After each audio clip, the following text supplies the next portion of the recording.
Kot predsednik odbora za razvoj pri strokovnem svetu SDS bi kratko ocenil delo službe vlade za razvoj in evropske zadeve.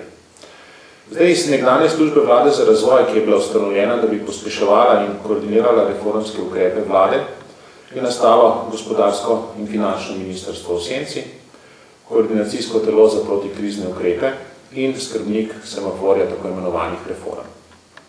Vlada se je odpovedala strateškim dokumentom iz prejšnjega mandata, predvsem v okviru gospodarskih in socialnih reform in tudi smeri, to se mi zdi še bolj pomembno, smeri tistih reform.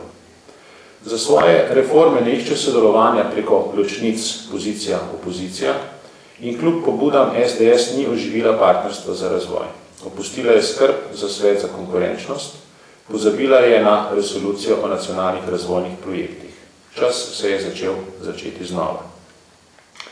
Predlagane in deloma izvajanje, narekovajo, strukturne prilagoditve, ki jim pravijo tudi izhodna strategija, so pogosto protireformne, saj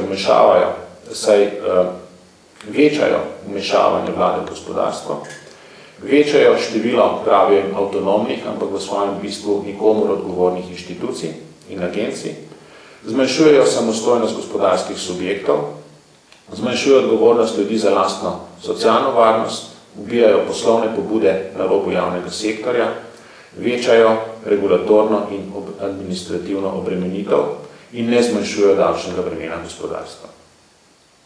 Nič ne kaže, da bi vlada imela jasno strategijo in smer, ampak to je v nekem smislu celo dobro, saj gre mnogo ukrepov vlade v napačno smer in dobro je, da gremo tja neorganizirano in počasneje.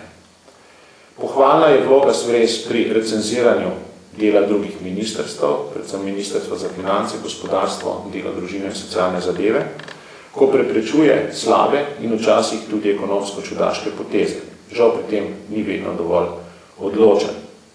Pozitivno je tudi to, da je SVRES dokončal vključevanje Slovenije